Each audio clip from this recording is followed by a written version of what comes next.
Hello and welcome to the History of Philosophy in China by Peter Adamson and Karen Lai, brought to you with the support of the Philosophy Department at King's College London and the LMU in Munich. Online at historyofphilosophy.net. Today's episode, Live and Let Die, the Zhuangzi on Death. The cradle rocks above an abyss, and common sense tells us that our existence is but a brief crack of light between two eternities of darkness. Although the two are identical twins, man, as a rule, views the prenatal abyss with more calm than the one he is heading for. That's a quotation from the first chapter of Vladimir Nabokov's memoir, Speak Memory. In it, the famous novelist expresses what we might casually call a philosophical attitude towards death. Since we don't fear the time before we were born, why fear the time after we die?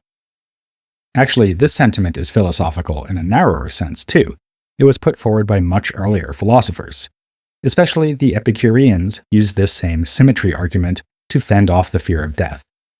It's also at least suggested in the Zhuangzi, which asks, "Who can see nothingness as his own head, life as his own spine, and death as his own backside?"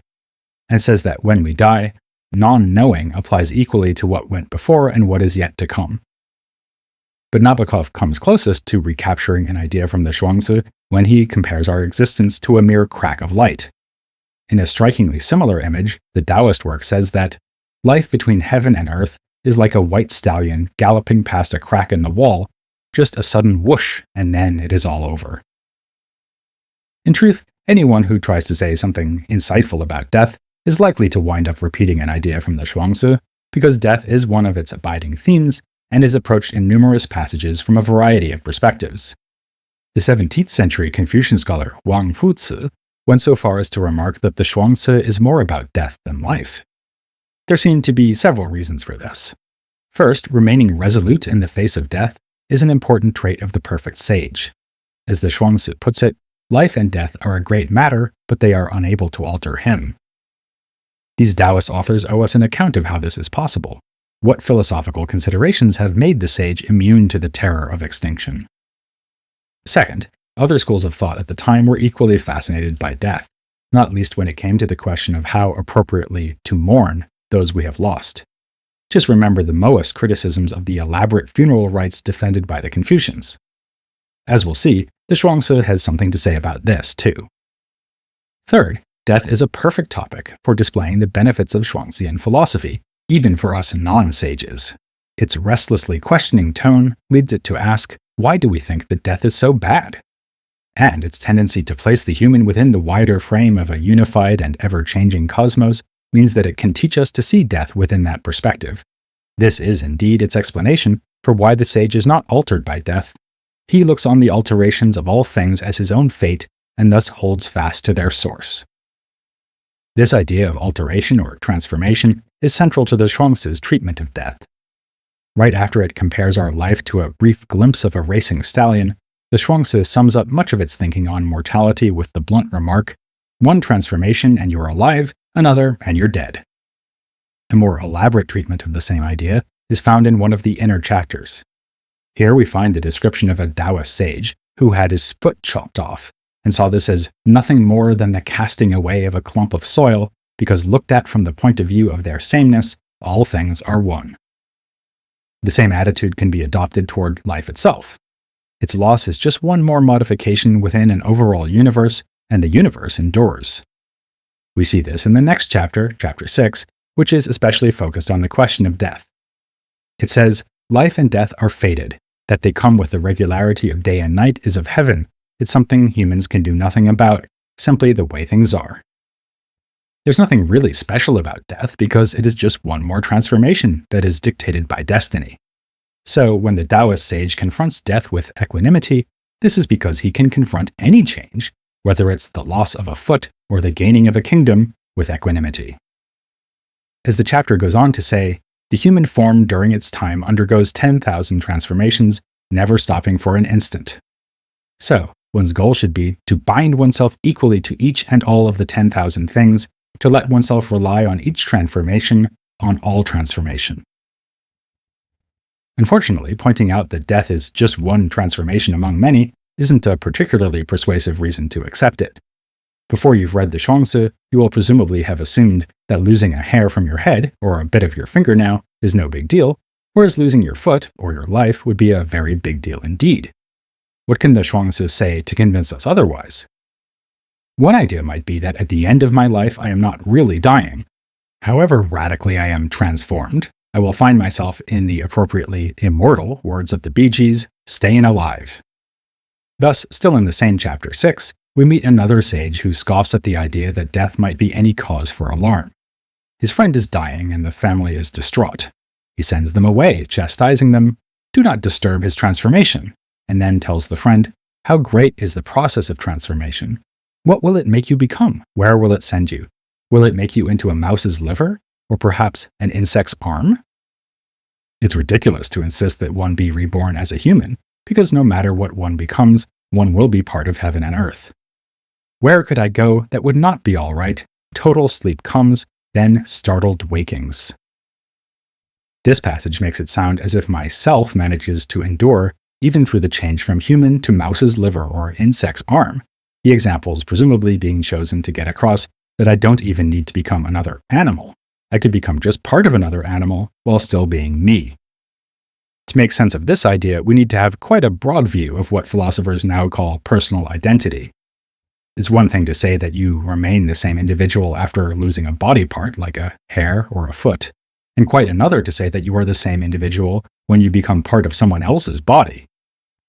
But at least some passages in the Zhuangzi seem to be taking this notion seriously. Again, there might be several reasons for this. One would be that the self or person is not really the physical body, but something like the consciousness inhabiting the body. Thus, the body is compared to nothing more than gathering smoke, and those who grieve for the dead are told, "You are looking for a horse in an abandoned stall. Even if you forget the previous me, there remains something of me untouched by any forgetting." This aspect of the Zhuangzi helped to inspire more religious approaches in later Taoism, which posit an immortal self that ascends after death to unity with the cosmos. If this reading sounds a bit too metaphysical, we could try an almost diametrically opposed interpretation, according to which all talk of selfhood or identity is merely conventional. That is to say, we have words such as me and you, or life and death, and their meanings are determined by us. We have decided who we are, or who I am, in such a way that it's impossible in our minds to also be a mouse's liver or an insect's arm. We're all too important for that. According to this interpretation, the negativity associated with death is the price tag we've put on it. But how much change can we undergo and still be the same person? Take Vladimir Nabokov. He might have identified as a Russian novelist who was an avid butterfly collector, but he moved to the United States and became an American citizen. If he'd also stopped writing novels and lost his interest in butterflies, would he still have been the same person? Perhaps the answer depends on our attitudes towards these changes. The Zhuangzi could be suggesting that we question this conventionalist attitude and consider more carefully what it is to be us, now and after death. Maybe the Zhuangzi isn't in fact saying that we will survive our own deaths. Maybe it's saying that we never had any independent identities to begin with. As Taoism scholar Angus Graham puts it, "In death I shall remain what at bottom I have always been, identical with all the endlessly transforming phenomena of the universe." We could associate this idea with the passage of the work that would surely have been Nabokov's favorite, the one where Zhuangzi dreams he is a butterfly, then wakes up and wonders whether he isn't in fact a butterfly dreaming he's a human. We mentioned this passage in our first episode on the Zhuangzi as an illustration of its skepticism, but it can be given a narrower interpretation, one that takes the story to deal specifically with our current problem of personal identity. Perhaps identity is what we are supposed to be skeptical about, given that the dream undermines Zhuangzi's confidence about who or what he is. It might also be relevant that the dream is about being a butterfly, a flitting and elusive creature that could represent transience and constant change. The message of the story could, then, be that the constant transformations to which we are subject should destabilize any belief we may have in our selfhood. If so, the point is similar to one made in Chapter 6, which also invokes dreams. How could someone who has undergone a transformation know anything about what has already transformed away, what is over and gone? Even to think I am being specifically here, right now, with specifically you. Is it just that we have not yet begun to awaken from this dream? How can we know what we call self has any self to it? Any or all of the interpretive approaches we've just surveyed could be applied to one of the most dramatic scenes in the Zhuangzi concerning death. In chapter 18, Zhuangzi's argumentative sparring partner, Huizi, finds the sage singing joyfully and using a washtub as a drum. Why? Because his wife has died. Huizi is, of course, appalled. Zhuangzi explains that when his wife passed away, he was at first stricken with grief, as one would expect. But then he reflected and realized that to weep and lament was to act like someone without any understanding of destiny. After all, before she was born, her body was absent, then there was the transformation that produced his wife, and now there has been another change, and she is dead. This startling passage should be read alongside a similar one from chapter 6, which we discussed last time. There, Kongsu's disciple, Zigong, encounters two Taoist sages who are singing and playing a zither in response to the death of a third sage. Like Huizi in the anecdote from chapter 18, Zigong is shocked. But Kongsu, of all people, gives his approval to this departure from ritual propriety.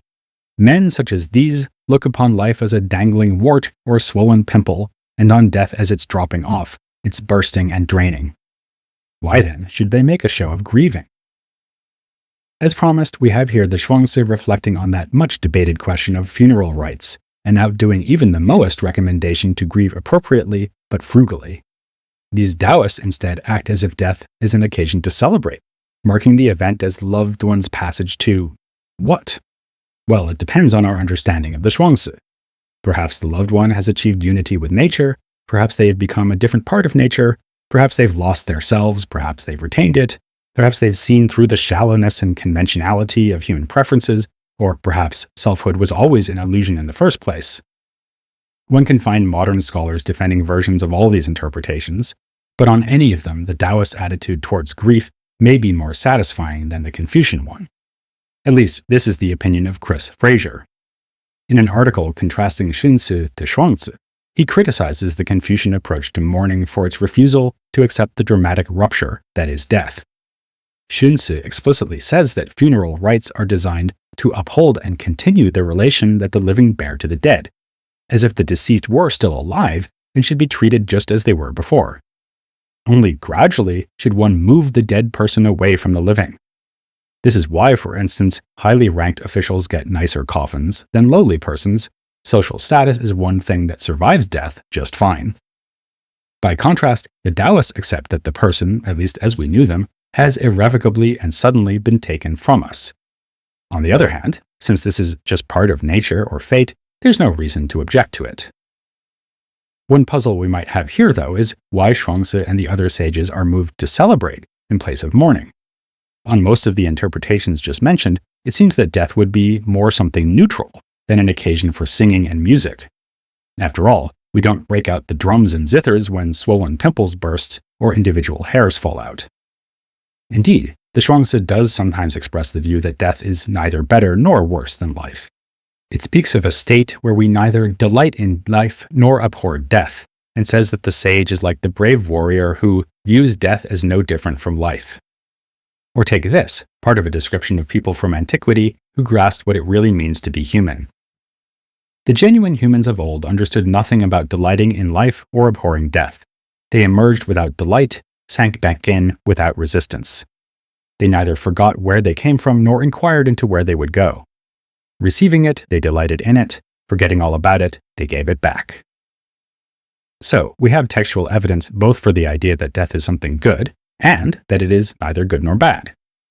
Just to complete the picture, we also have passages suggesting that life is, after all, preferable to death. One advantage of following Tao, we learn, is that it makes it possible for us to fully live out our years. Conversely, when the Confucian sage kings disrupted the original simplicity of the people and people started dying young, it's clearly something we are meant to find objectionable. Apparently, the Taoist positive outlook on nature, the heavenly, extends to the idea that it is good to live out one's natural lifespan. Rather than being frustrated by all these competing points of view, we should remember that moving between competing points of view is precisely what the Zhuangzi teaches us to do.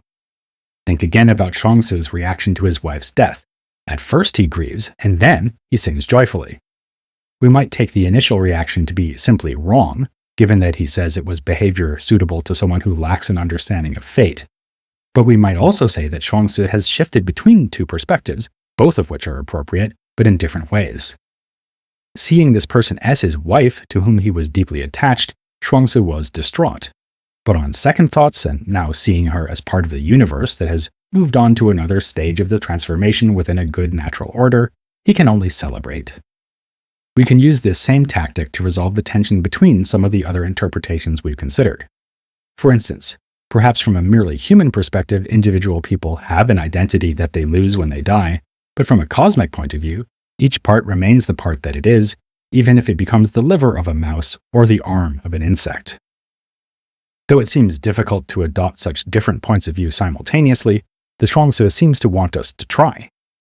Zhuangzi might not be able to control his wife's death, but he can at least try to change the way he sees her death. To quote chapter 6 one last time, we find there the remark, "Considering my life good is what makes me consider my death good." Perhaps this means something like the following. When Zhuangzi reflects on his wife's nature and the life she led, he's able to situate that life within a cosmos that is constantly changing. One could go further. Perhaps the Zhuangzi is so fascinated by death because it brings home to us so powerfully and inescapably the embeddedness of each person within the ceaseless transformations of the world. Getting a haircut is a transformation too, but it probably isn't going to lead you to deep insights about the dialectic between unity and transience in nature. Mourning for a loved one, or at least doing so in the Taoist way, makes such insights personal in every sense of that word. As Amy Olberding has written, apprehension of the broader patterns of nature can only be genuinely instructive where it is held in check by the immediate, particular, and personal. But before we get carried away congratulating ourselves for such insights, we should acknowledge the current of skepticism that, as ever, runs under the surface of the Zhuangzi. Amidst all the talk of unity and transformations, the text is admirably modest when it comes to the daunting and ineffable question of death. That modesty is expressed in the rhetorical questions that are so typical of the Zhuangzi. For instance, where does life go? Where does it not go? And how do I know that in hating death I am not like an orphan who left home in youth and no longer knows the way back? Ultimately, we don't know for sure what death will bring, but as far as the Zhuangzi is concerned, you don't need certain knowledge to achieve a certain degree of acceptance. We've now spent quite a few episodes on the Zhuangzi, but it's such a wonderful text that we think we can offer you one more installment without being accused of flogging a dead horse. We've just said that the Zhuangzi often seems to be at peace with ignorance, but it also countenances outright absurdity. Over the last weeks, we've often struggled to extract a consistent set of ideas from the work. Did that effort even make any sense? You'll find out, or not find out, or quite possibly both, next time here on the History of Philosophy in China.